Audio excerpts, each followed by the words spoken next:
আসসালামু আলাইকুম ওয়া রাহমাতুল্লাহি ওয়া বারাকাতুহু। ইন্নাল হামদুলিল্লাহি ওয়াহদা ওয়াসসালাতু ওয়াসসালামু আলা মান লা নাবিয়্যা বা'দা আম্মা বা'দ। সম্মানিত বন্ধুরা, চমৎকার একটা বিষয়ে কথা বলবো, সেটা হচ্ছে নিয়মানুবর্তিতা, সুশৃঙ্খলতা, বিশৃঙ্খলের বিপরীত।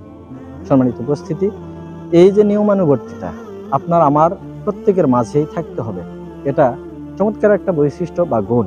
এটা যার ভিতরে পাওয়া যাবে সে সফল হবে যে কোনো ক্ষেত্রে, যে কোনো প্রতিষ্ঠানে, যে কোনো জায়গাতে আপনি আমি আসি না কেন, সেখানে নিয়ম যদি থাকে, নিয়মানুবর্তিতা থাকে, বিশৃঙ্খলার বিপরীত বিষয় থাকে, সুশৃঙ্খল হয় সব, তাহলে সবকিছু হয় পরিমার্জিত, সুশৃঙ্খল, ভালো এবং সুন্দর। সম্মানিত উপস্থিতি, এটা হতে পারে স্কুল, কলেজ, মাদ্রাসা, ইউনিভার্সিটি, হতে পারে কোনো কলকারখানা, হতে পারে কোনো অফিস আদালত ইত্যাদি। প্রত্যেকটা জায়গাতে থাকতে হবে নিয়মানুবর্তিতা। সম্মানিত উপস্থিতি, মুসলিম যারা ইসলাম মানে তাদেরকে কিন্তু একটা সুশৃঙ্খল জাতি বলা হয়। তারা একটা নিয়ম ফলো করে, রুলস মেনে চলে। লাগামহীনভাবে ইচ্ছা মতো খেয়াল খুশির অনুসরণ করে কেউ মুসলিম হতে পারে না।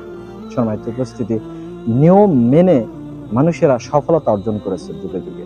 এমনকি বদর যুদ্ধের কাহিনী, ৩১৩ জন সৈন্য নিয়ে নবী মুহাম্মদ সাল্লাল্লাহু আলাইহি সাল্লাম সেই দিন বিজয় হয়ে ফিরে এসেছিলেন। কাফের পক্ষ ১,০০০ সৈন্য ছিল, সশস্ত্র এবং তারা প্রশিক্ষণ প্রাপ্ত। অনেক কারণ আছে, তার মধ্যে একটা বড় কারণ হচ্ছে মুসলিমরা ৩১৩ জন হলেও তারা সুশৃঙ্খল ছিল। তারা একজন নেতার নেতৃত্ব, আনুগত্য একেবারে একনিষ্ঠভাবে মেনে নিত। তাছাড়া বলা যায় ইসলামে এই সুশৃঙ্খলতার জন্য অনেক ফজিলত রয়েছে। কেউ যদি সুশৃঙ্খলভাবে নিয়মানুবর্তিতার সহিত ৪০ দিন একাধারে জামাতের সহিত সালাত আদায় করতে পারে, তাহলে মুনাফিকের কাতার থেকে তার নাম কেটে দেওয়া হয়। সুবহানাল্লাহ। সম্মানিত উপস্থিতি, এটা মর্তবা, এটা ফজিলত।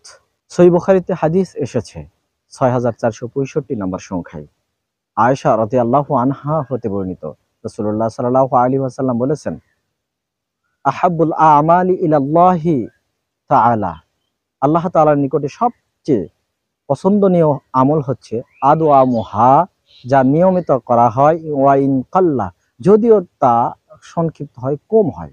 সম্মানিত উপস্থিতি, বোঝা গেল আমি আপনি জিকির করছি, প্রতিদিন নিয়ম করে করছি। এমন নয় যে একদিন অনেক বেশি জিকির করলাম, পরের দিন নেই। আবার এমন নয় যে রাত জেগে তাহাজ্জুদ সালাত একদিন পড়লাম আর নেই। জি না, এটা পছন্দনীয় আমল নয়। প্রতিদিনই অল্প অল্প করে যদি আমরা আমল করি নিয়মিত, সেটাই আল্লাহর নিকট প্রিয়। আসুন নিয়মানুবর্তিতা শিক্ষা করি, নিয়ম মেনে চলি, সুশৃঙ্খল হই, বিশৃঙ্খলা মুক্ত। আল্লাহ তৌফিক দান করুক, আমিন। ওয়া আখিরু দাওয়ানা আনিল হামদুলিল্লাহি রাব্বিল আলামিন। আসসালামু আলাইকুম ওয়া রাহমাতুল্লাহি ওয়া বারাকাতুহু।